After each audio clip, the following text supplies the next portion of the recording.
All right. Get Better Everyday podcast with Matt Gouge. I'm excited to have my man, Kolby Goodman, on today. How you doing, Kolby? I'm doing great, man. How are you today? I'm living the dream. And as a, entrepreneurial at heart, somebody who's got a lot of friends in that space in different businesses, and as a mortgage broker, I talk to business owners day hmm in and day out. I know as good as most people, I think, how important talent and people are. So somebody with your knowledge, who I'll let you explain it to the hmm audience, right? About best first now and hiring talent. I'm gonna extract as much of that knowledge out for the audience as I can today. So I guess get us started with who you are, what you do, Yeah. and we'll go from there. So I appreciate having me on here today, Matt. My business is Best First Now, and the origin of that and helping business owners, and business leaders hire better stemmed from over a decade being on the other side of the table. I was a career coach, a career counselor for a long time, helping talented individuals level up their careers with better strategy and better approach. Through that and being on the candidate side, have heard you know so many horror stories, cringe stories of poor application, interview, and onboarding tales. And after enough of those, I felt like I don't think these leaders are doing these things on purpose. They just don't know any better.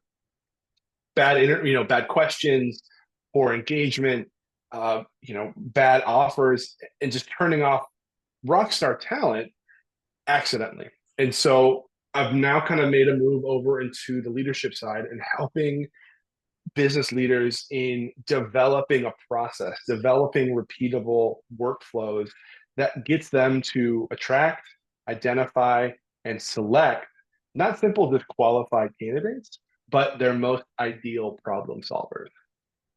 I like that. I like that. And, viewing it from the eyes of somebody who's building a business, I probably would fall into that category of I just don't know what I don't know. And Mm-hmm. so, I might download something from the web. I might talk to somebody about, personality profiles and what I should be looking for. But a lot of us, hard charging entrepreneurs, know how to work and know how to do it ourselves. When it comes to bringing on talent to assist with that, I'm like, I got a good vibe. I think this would be a good candidate. She seems motivated, and then that's that. And to be completely honest, over the last decade, growing a mortgage business, I've probably done most of it wrong. So this is going to be a great learning for me. The Get Better Everyday audience, hopefully, is going to get better every day alongside me. What would you say to, somebody like me, entrepreneur going from a one-man show to a two-man band to a 3, 4, 5 person Mm-hmm. band, hiring talent to, assist with a growing business. It could be, mortgage, it could be real estate, it could be anything really. What would be some of the first things you would say to somebody like me? I would walk you through a process to identify what pain points are you experiencing that you're hoping hiring somebody will help relieve.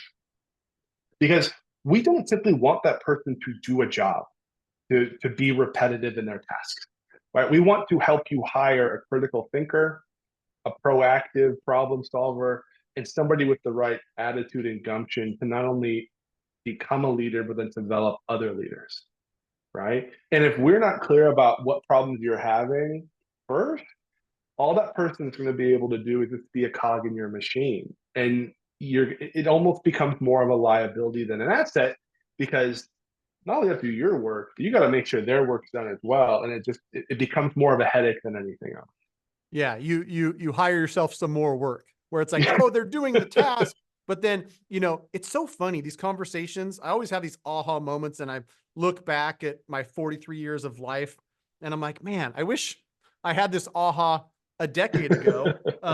Because to your point, hiring someone who's a problem solver and not just a task doer hmm allows the business owner to step away and let the problems be solved when it's just, I need X, Y, and Z done. Then it's on me, to write the process to make sure that they're following along versus hiring the person that's capable of figuring out you want to go from here to there. It's the best way to get there. How do we create processes around that and then let them kind of roll with it? So that's great input, man. The next question I would have, I love this because this is a free coaching session for me. Get better everyday listeners. I hope you guys learned something from this alongside me.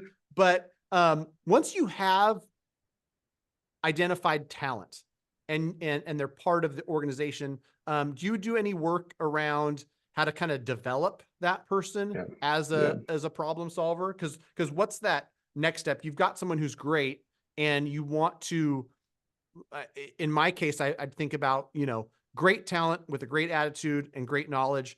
How do I help them flourish in a role that's going to be problem solving and helping grow the organization without, hand holding? So I think ultimately, to start that off on a good note, you have to have good onboarding, right? Like you need, and I know it's the hardest thing, right? Because you're hiring because you have too much work. And so you have to do work to get the work. It's this perpetual, chaos machine that you've invented for yourself, unfortunately. But if you can come in and be upfront and honest and be like, hey, if you're hiring your first person, the biggest hack I give my clients who are going from 1 to 2 is you're going to train this person, you're going to have them look over your shoulder, and they're going to take copious notes. And it's their job to develop an operations manual by looking at what you do. Not only are they developing the manual and they're recording steps, it's also that person's job to be to be a toddler and ask why 1,000 times.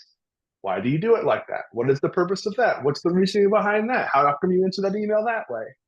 And because I think as entrepreneurs, we get in our head and the logic, we've shifted from like problem solving and logic into just autopilot. And it's our job to break from that so that we can have somebody smarter and better than us do it, but also so that we can get them to understand our process. We can get them to get the logic behind it so that they can either buy into it or have an open up relationship, say, hey, I think you can actually do it a better way. What do you think about this? And that then, by establishing that relationship of this is how we do it, but if you have a better idea, we are totally open to that, then people start looking for cracks in the armor and they want to fill it proactively, and it makes everybody's life easier in the long run. I love that. What I got from that, which I loved because I've seen it in practice, is somebody who's a great person in a role doesn't even know why they do things and they just operate at a high level. What did I was recently in a class, my buddy Rene Rodriguez, he called it unaware wasn't the word, unconscious competence, where I might have a conversation, I might have a mortgage consult, I don't even know what I'm doing. I'm unconsciously competent and very competent, right? But in order to be able to train that is a whole nother skill set. And to your point, someone might come in and say, listen, on autopilot, you did it really well, 85% of the way to what, we might consider a perfect presentation or consult. You might want to tweak this or do this different. One thing I'd like to ask you, again, selfishly for me. Sure. I know how important it is with business relationships, especially with leaders, to be candid.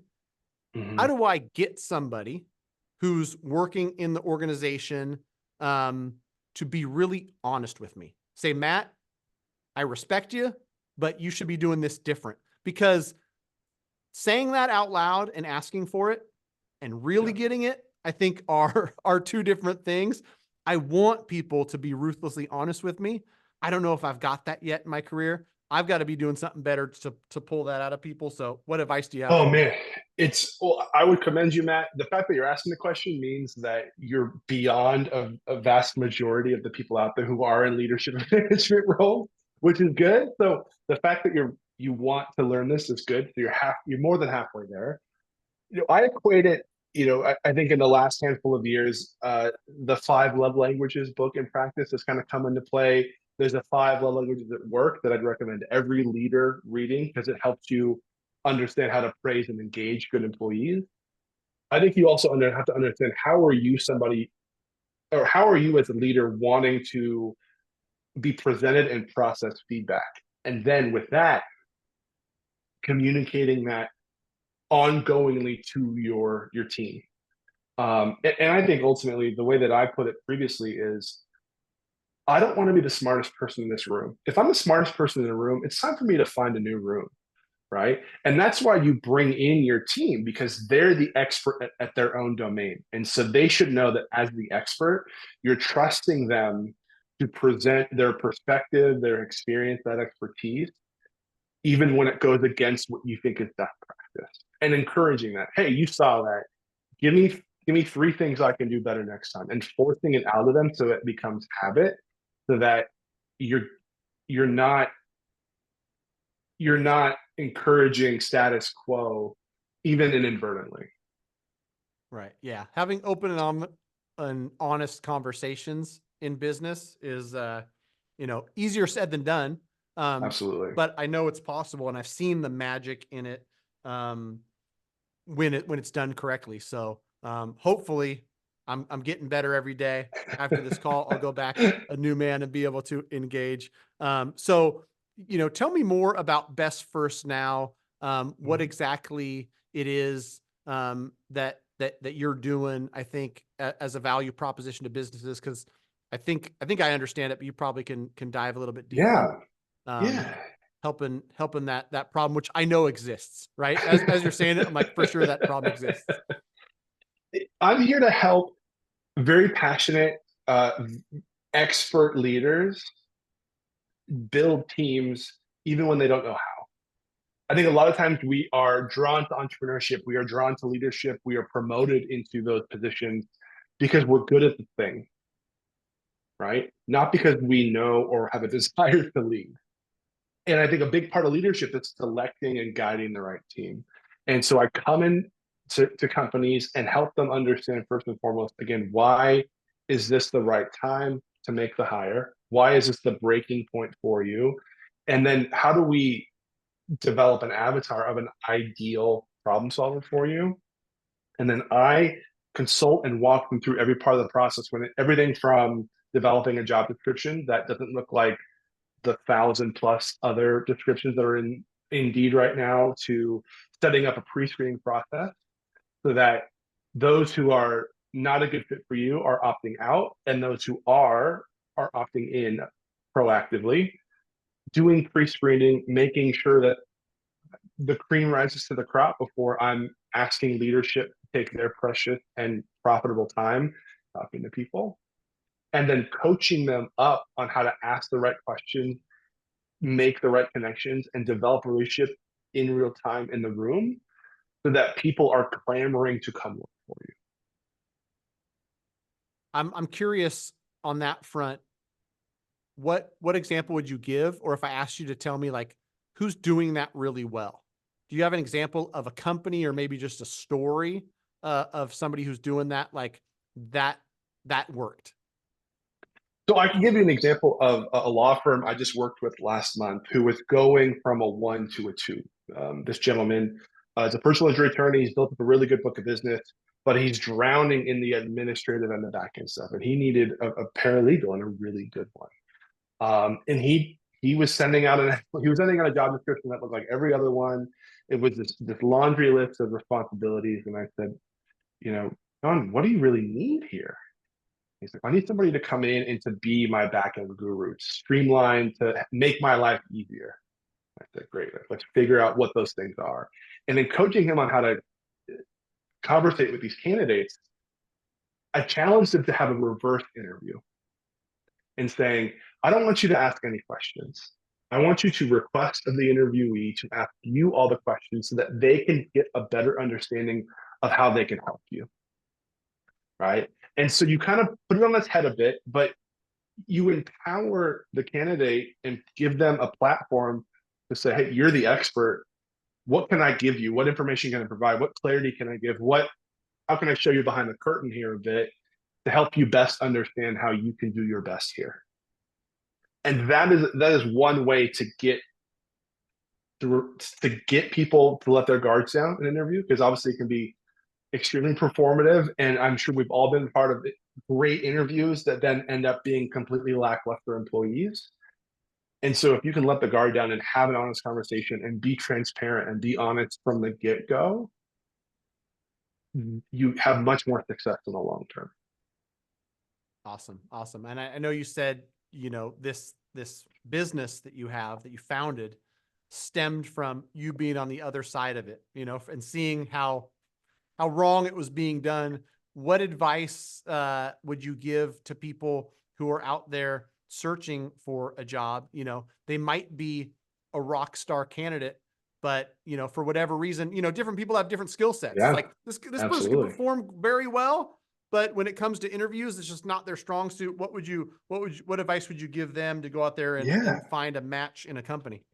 I love the question. You have to break the cycle. Just like how I teach my clients as leaders and business owners how to find problem solvers. If you're struggling to find work, if you're applying for jobs saying, I'm qualified, but I'm not getting called back, you're selling yourself simply as being able to check the boxes.